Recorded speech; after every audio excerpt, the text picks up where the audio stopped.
Today we're going to be talking about gold making, going over each and every aspect of it in order to get a fundamental understanding to a beginner's guide to gold making. Let us begin. Jumping in towards everything when it comes towards gold making, we have crafting, farming and the general aspects, which at first let's just go into crafting straight away. In regards to gold making, when it comes towards crafting, we have three different elements which I decided fundamentally give you a good idea on which professions are good for which. This is consumable, utility and BOEs/MOG. The first things first, when it comes towards consumable professions, when it comes towards crafting items to sell on the auction house, we have cooking, alchemy and enchanting. These ones are relatively simple to understand, as cooking produces food in which you cook and then sell on for a profit. It's really that simple and there's not much else to talk about with that. However, when it comes towards alchemy, you have multiple different types of things. This one has a bit more of a complexity to it, and as such, if you are wanting to get into alchemy, it's more of potions, elixirs and flasks and all that jazz. You do have your transmutations, which can be done daily and or uncapped, so to speak, and there is multiple different ways in order to make gold with alchemy, but fundamentally it is selling potions, flasks and just in general pots on the auction house for raid nights. Now, transmutation does help quite a lot in the grand scheme of things, but at the end of the day, that's not really the biggest money maker for it, if we want to be frank, when we're talking about it in general, not expansion specific. Which brings us over to our enchanting, what you're providing on the auction house is enchants. You'll be wanting to create those and sell those on the auction house. When it comes towards consumable professions like cooking, alchemy and enchanting, these ones are highly based off of volume to gain gold and or sales. It's not craft one of that item and hope it sells. It is batching loads of these different types of items and then selling them in the auction house.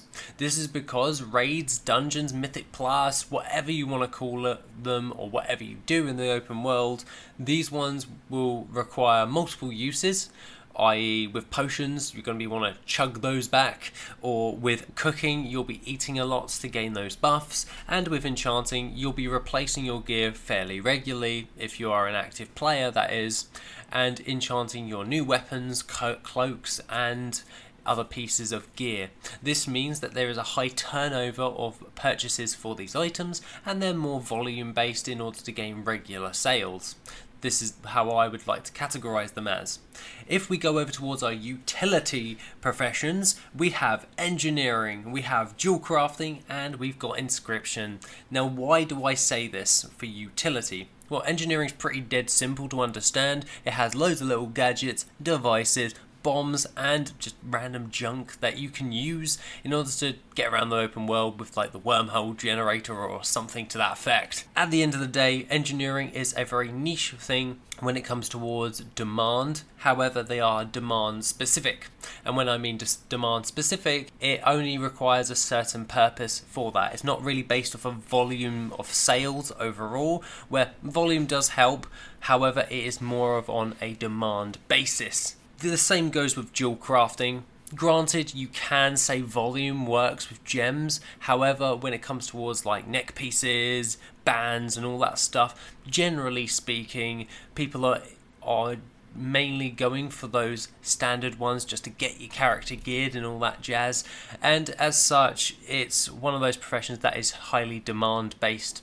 If you actually look at some of the classic crafting, it actually works really well because there's a lot of people that still level their classic based characters, and jewel crafting really helps with that. I'm not talking about classic, I'm talking about actual vanilla, but you get my point. If people are just in that old world content, they're looking for a quick necklace to actually get them boosted up, or if they're creating a twin character, for instance. That being said, when it comes towards your inscription, you've got glyphs. Now, glyphs aren't really switched out all that often, so it's based mainly on demand of what it actually gives, and glyphs are absolutely helpful as hell. You do have things that do work off of volume, because I was really struggling to decide whether it was consumable or utility based, so I shoved it into utility, mainly due in part that it made 3 in that stack. So yeah, regardless, you do have your missives, you do have your Vantis runes, which are volume based, and it's something that you can use in order to gain regular sales with that. Following on to our BOE and MOG based items. Now, these ones are blacksmithing, tailoring, and leatherworking. These professions produce gear. Generally speaking, when we're going in towards crafting and we're looking at these ones, you're mainly producing MOG. At the end of the day, a lot of the gear on current content will eventually just become MOG when it becomes a previous expansion. However, the majority of the time, you just have a large plethora of MOG to sell on the auction house, especially if you've leveled up your profession in those professions overall. These are highly player specific when it comes towards MOG, hence why I've placed it as player specific, not demand based, because it depends on the person's character, what they actually want specifically, so it is player specific.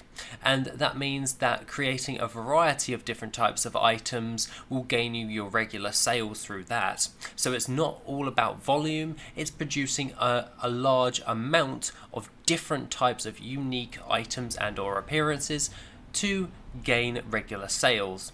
This goes with current as well. You would want ones with different types of stats, 1 for each or 3 for each or whatever. It's the same concept that applies to the MOG as such with that. You want a variety of different types of items and or stats in order to gain those regular sales. And overall crafting can produce you with BOEs, mounts, and then you can also produce more resources, i.e. with tailoring you can create shadow weave cloth, and with your procs you can generate more things with alchemy transmutes, and you can do shuffles with your enchanting for dust. Crafting is a very good basis to go off of. However, it does require initial capital in order to actually get a hold of and make some gold.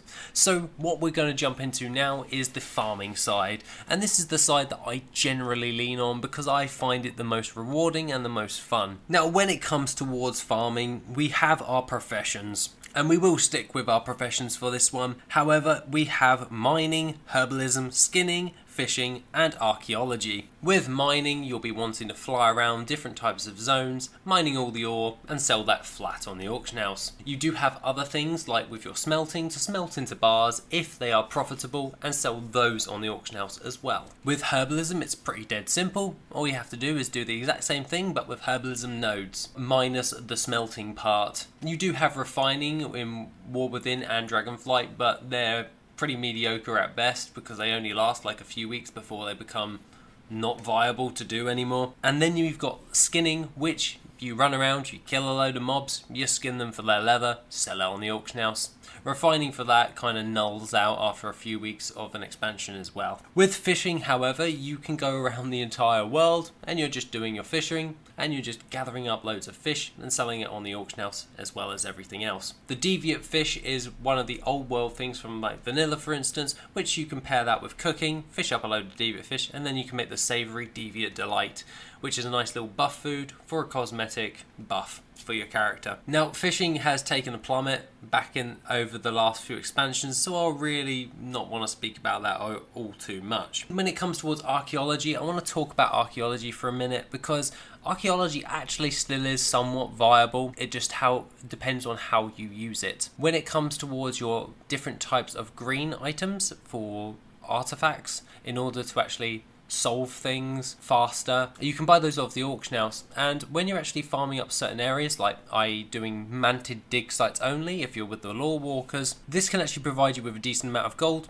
and power level your character pretty dang fast. So that is one thing as a side note for everything. But realistically, the 3 cores for gathering professions in towards farming is mining, herbalism, and skinning. You've got the old world materials, which tend to sell a bit more than current content, and current content seems to sell a lot faster. Now with the auction house merge, things have dropped in price quite significantly, and I personally believe, in my own opinion, that it is a crap idea doing the auction house merge. I don't really have control over the auction house nor any of the code, so I can't just revert it. Regardless, if you are going to be wanting to get into mining, herbalism, skinning, fishing and archaeology, you're going to want some buffs, and what better than your glove enchants from expansion specific enchants for herbalism, mining, fishing and skinning. However, you do also have additional buffs like the Dark Moon Firewater, which gives you an increased gathering chance for mining, herbalism and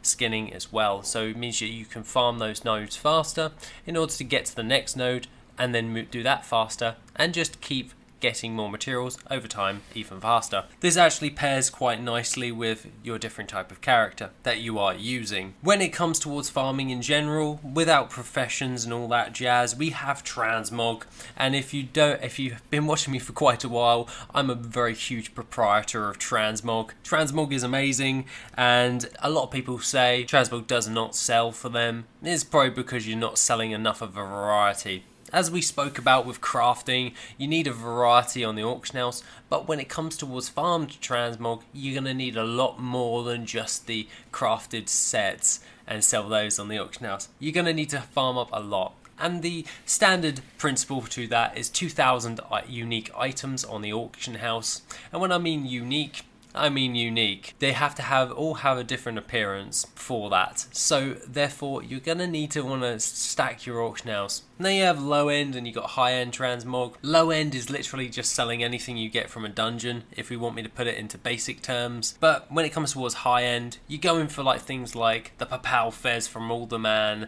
the Pendulum of Doom, or you wanting to get the Crimson Robe recipe from the Sunwell, or you're going to be wanting to farm up those old instances for those unique mogs in order to sell on the auction house for a pretty penny. Recently I've been talking to Arwin on Discord, and he's been telling me all about how Legion dungeons are doing really well for him. They are not disappointing, I will tell him that. That is pretty good, dude. But then you got onto recipes. Now with transmog you can farm things through raids, dungeons and in general the open world. That's pretty standard. With raids and dungeons you can run 10 times per hour, you've got raids which once per week, and open world you can basically do it endlessly. All of these have their pros and cons, because dungeons have specific items to go for, raids have specific items, and open world just has a general look at everything. However, you do get other different types of recipes which produce additional transmog for that. Now I put recipes in the same line as transmog because they take roughly the same amount of time in order to sell. This is due in part of whether or not it is wanting to be crafted, and or someone wants to learn it to start making gold with crafting. A common one to actually mention right now is like the rhinestone sunglasses.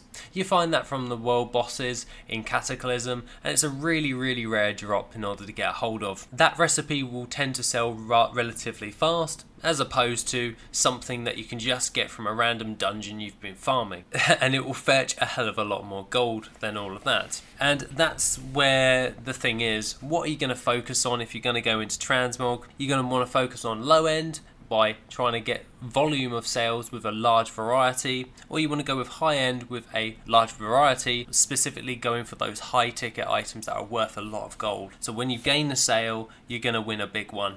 Which makes me move over towards dungeons and specifically. You've got dungeon farming where you can get pets, miscellaneous items like primals, and quest items like the Nat Pagel's Guide to Extreme Angling, brackets the thoroughly read version. Those ones are really good. You can do it 10 times per hour, and generally speaking I love this in order to do transmog farming, but in general you can do that to gain a large variety of other different types of things like materials and all of the other stuff I just listed. The same goes for raids, but it's once per week. Mainly it's for pets and a few off transmog items, which leads us over towards just the open world in general. The open world is amazing because you can either find rare elites, which you can spawn camp for specific items, like the Servant of Demidos for Demidos, and you've got things like your mount farming, where it's like the Dune Scavenger mount from BFA. That one requires you to take out a load of mobs in Vol'dun,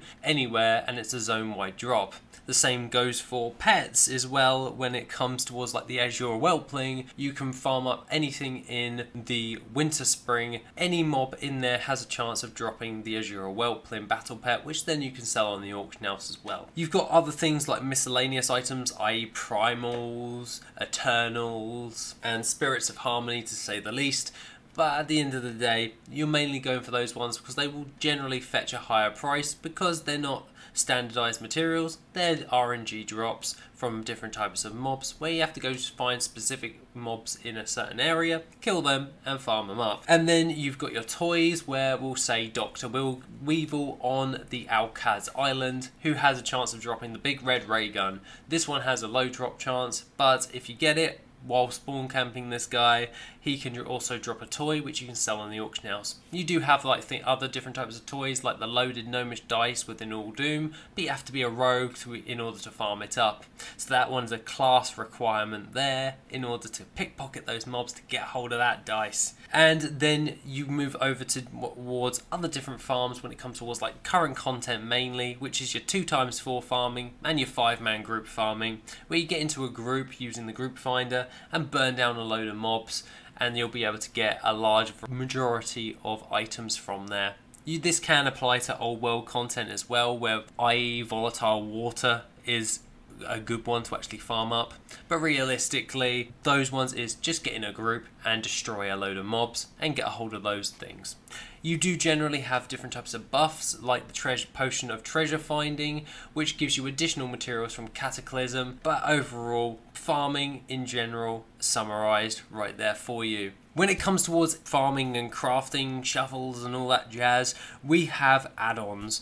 And when it comes towards add-ons, I'm just going to make 2 suggestions right here. You've got your bread and butter, which is TSM. TSM is great for grouping up loads of items, setting up crafting lists for old world. At the moment it's still a bit skew-if when it comes towards War Within, but I'm sure they'll get there when it comes towards making it better for that. However, with that being said, you do have an alternative to that if you don't want something so for that, and that is Auctionator. Auctionator is pretty good. It's a light version of TSM basically. It doesn't have the grouping functions, but it will post your stuff to the auction house and it will help you with a bit of crafting overall, and I found that to be quite handy if I don't want to use TSM for that. Which follow closely, I will just say right now, TSM is great for posting to the auction house and managing areas for grouped items and then doing specific operations to them. For me, I'm going to make one little shout out to my add-on 𝐕𝐴𝐻 because it just solves a standard thing, and that is what am I going to farm today for gold. All it does is it just tells you what is profitable to farm. You open up the dashboard and all you see is a load of different types of farms, and it's basically raw data from all different types of gold farms within the open world, dungeons and everything, and it's basically just the average on what people have managed to get a hold of, and it just values it for your server's prices, giving you an overall gold per hour approximation on what you're likely to get. Which makes us move over towards general setup. When it comes towards gold making, your general setup, you're going to be wanting to look at your banker, who's going to be selling stuff on the auction house, and how you're going to manage that.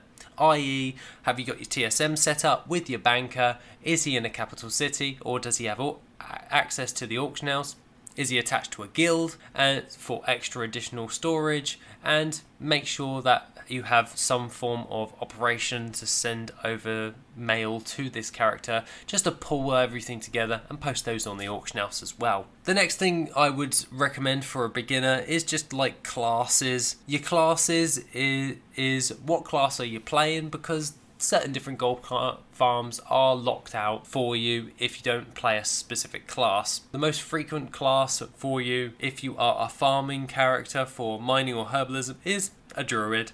Druid is the most versatile gold farming character. They can get around dungeons incredibly fast. It's easy to make a speed set for, and in general you'll be able to do a lot more things than other characters. Some honourable mentions to that is the Mage for the Tome of Polymorph farms, Warlocks for the Sealed Tome of the Lost Legion, and the Rogues for those dice that I talked about earlier. Then you have your little requirements, which are your quests. You do have one-off quests which you can do to get a hold of specific areas depending on your class, i.e. if you're a warrior, paladin, death knight, you can do Shadow Mourn, get a hold of that lovely little box and sell it, and getting a hold of the Crimson Death Charger along with all the other items like Jaina's Locket and that, and selling that on the auction house as a one-time thing. That's something you can bear in mind.